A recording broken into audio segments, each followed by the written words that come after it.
Are you tired of boring vegetarian meals that lack umami flavor? Are you short on time but still want a healthy and delicious addition to your meals? Well, look no further than these two quick and easy air fryer veggie recipes that will satisfy your taste buds and free up your busy schedule at home.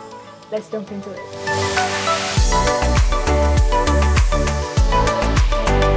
Today's recipes are buffalo cauliflower tacos and roasted veggie bowls. These recipes are sure to spice up your weekend night meals and add a wholesome flavor to your daily routine. Can I hear some veggies? Veggies. Yummy veggies coming right up. First thing you want to do when you're working with cauliflower is to get these little critters off. As you can see, there's a little caterpillar hanging out there. The fun fact about this is that when you see critters on your veggies, they say it's a good sign. That means there are no pesticides on there. So if the critters are eating this, then it's good for ingesting as humans as well. So what you're gonna do first is just segment the cauliflower into florets. That's what we're gonna do first to prep, guys. You just take your paring knife and literally just cut at the stems to pick them off, just like that. You can use the scissors as well to go through, but I like the paring knife because it's more ergonomic. You have more leverage and control with the paring knife. And then sometimes I like to just go across like that. You can save these for cauliflower rice, throw them in your food processor to get yummy cauliflower rice. These are the sizes that we're going for our cauliflower nuggets. This is about a ½ inch, and this is about a little over an inch. It's gonna shrink in the air fryer, so don't worry about this big old one here. It will shrink and compensate for that. To soak these little worms off, we're just gonna grab some salt. I would say use table salt because you're gonna put quite a bit on there, but my table salt is done. I have my pink salt, so this is gonna be all fancy up in here. And you're just gonna sprinkle some salt on it. As you know, the salt dehydrates the worms. Like when you were younger and you'd sprinkle salt on the snails, it's the same effect. So we're gonna put the salt on the cauliflower and it's gonna act as a seasoning as well. Now we're just gonna add some water to this and let it soak. And then the worms are gonna just float on top of the water. We're just gonna pour it off and then we're ready to season our cauliflowers. I'm gonna grab some paper towel and just get the excess moisture off. Now let's season our cauliflower and then we're gonna go straight into the breading procedure. Now I'm just gonna use a real nice all-purpose seasoning. You can use any powder all-purpose seasoning that you like. It's gonna get into the crevices of our cauliflower here. And feel free to do this even the night before, guys, or on your meal prep Sundays. Bread them, put it in your freezer, and you are ready to go. Just a pinch of black pepper. Give it a quick toss once again, and then we're gonna get our breading station ready. When you're doing a breading station, you want to follow this basic rule. You have your meat or veggie that you want to bread, and then you're gonna have a container for your flour, another container for the egg wash, and then you're gonna have a third one for your panko. Or if you wanna use crushed cornflakes or any other very crusty type of breading that you wanna add to just give it texture, then this bowl would be for that. All right, so let's start. I'm gonna use some flour here. Right now I'm using a gluten-free flour mix. I'm gonna add a little bit of onion powder to it because I really love the flavor of onion powder. A pinch of salt, give it a mix so that everything is evenly incorporated. And we're doing this to add a really nice coating to our cauliflower because we're doing fried chicken, but cauliflower chicken. Go ahead and just crack 2 eggs in here. Yummy, fresh eggs. I'm gonna use some dairy-free milk here, but you can use whatever milk you like, as we mentioned before. And just give it a quick whisk to evenly incorporate the yolk right throughout the whites of the egg. That is ready. And last but not least, we are going to add our panko, and you can also season your panko as well. I think I'm gonna put a little bit of a smoked paprika in my panko breadcrumbs, and then we're gonna do paprika in the panko because I want it to have that bright red exterior, and the more the merrier. I did a whole heaping teaspoon in this amount of panko because I feel like tacos can take really bold and strong flavors because we're gonna cool it down with the salad, with the lettuce, with the sour cream, the guacamole. So the strong, salty, umami flavors contrast really nicely against the acidity of the salsas and the cilantro and all that stuff. The window agrees.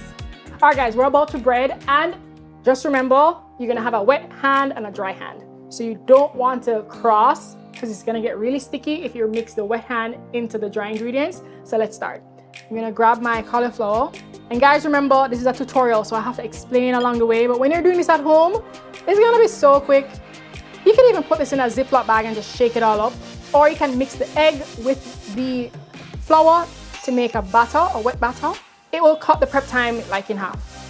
So we're just gonna use our dry hands, which is my left hand, drop it in the egg.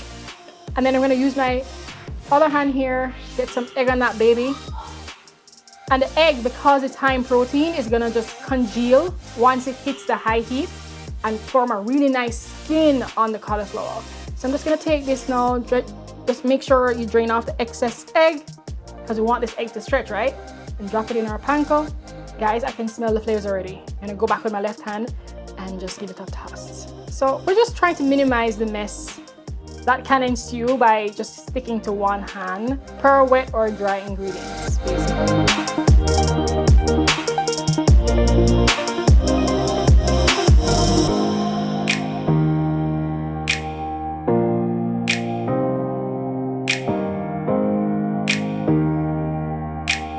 All right, we're ready to spray these down and get baking. Now, it's very important to know when you're roasting in an air fryer, you don't want to overcrowd it, the pan, right? So you want the air to circulate fairly well in between whatever it is that you have in here. If you want, you can do it in 2 batches or just put it on a regular sheet pan in your regular oven. That's it.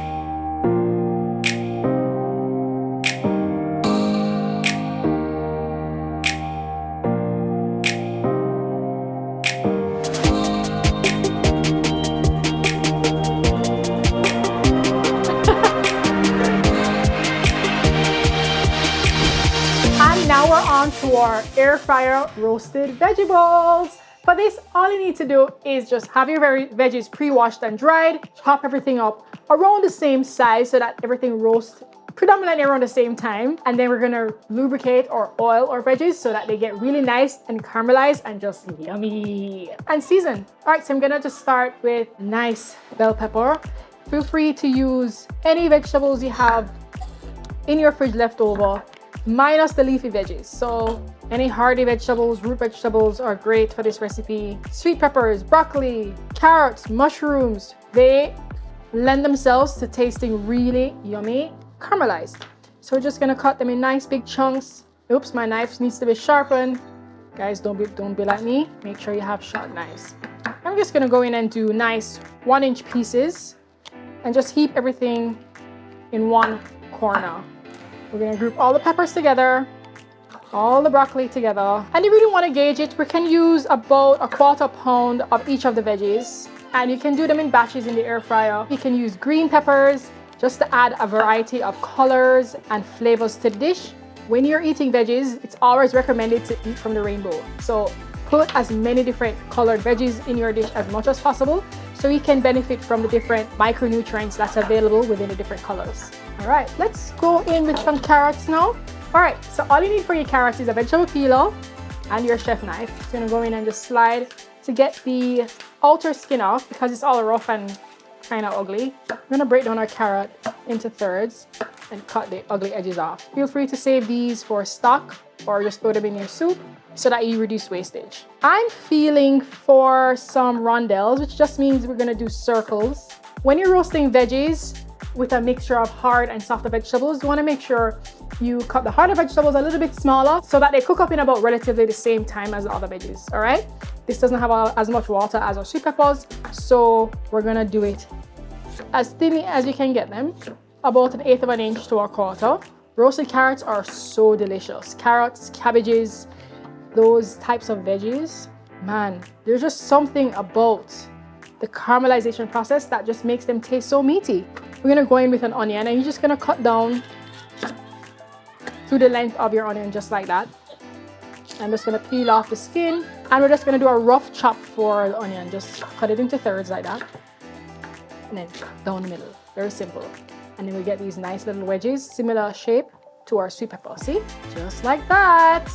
And the same thing applies for our onions.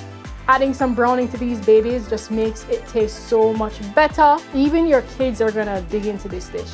I have here some leftover mushrooms that I rehydrated. These are shiitake mushrooms I rehydrated for stew within the week. So I have this in my freezer, and I know that I'm gonna use it in another dish. This is a great way to incorporate extra umaminess and an earthy, meaty flavor to your dish, is adding mushrooms. Really great for roasted veggies, great with rice dishes and spaghetti dishes as well. And here we have it, a nice complement of veggies with the colors of the rainbow. The only thing missing is the purple cabbage, which I do have.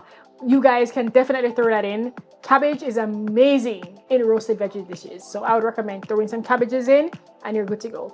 I'm gonna drizzle on some oil. I love using garlic infused oil for this because it just dissipates the whole garlic flavor throughout every portion, every hidden part of our veggies, which I love. So I'll recommend you grab on to a garlic infused oil, or you can make your own at home.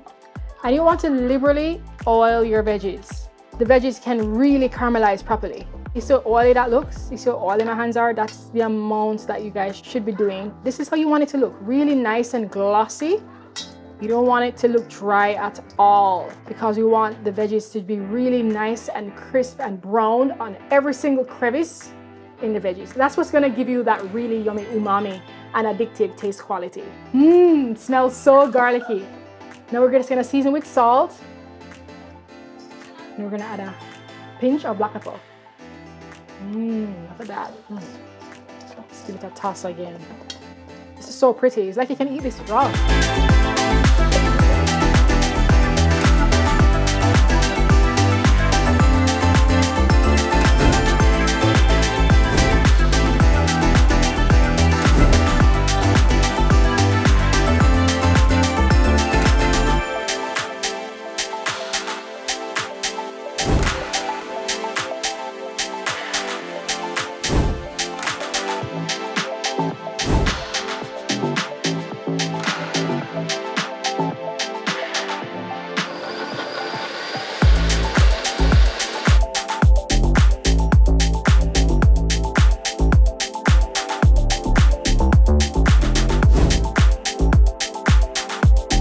Alright guys, for both of these recipes, we are using the air fryer.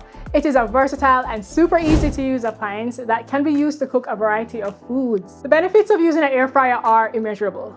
You can cook food in a jiffy without much oil, and it is amazing. And there's so many other things that you can use for the air fryer. In addition, we also need a cutting board, a sharp knife, a mixing bowl, and a spatula.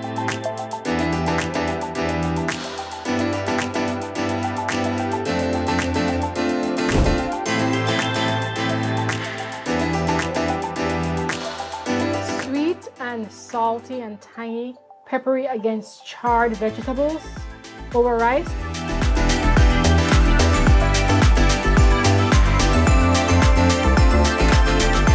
Sensational food for families. Both of these recipes are perfect for families as they are packed with nutrients. In my family of 4, I've prepared these recipes for my husband and 2 boys, and they don't feel like they're missing meat. And the best part is, the recipe is easy for kids to make as well, so they can join in. Once they know how to handle a knife safely, that's the most difficult part. The secret to making these taste good is the roasting process that caramelizes the sugars in your veggies. And it is to die for.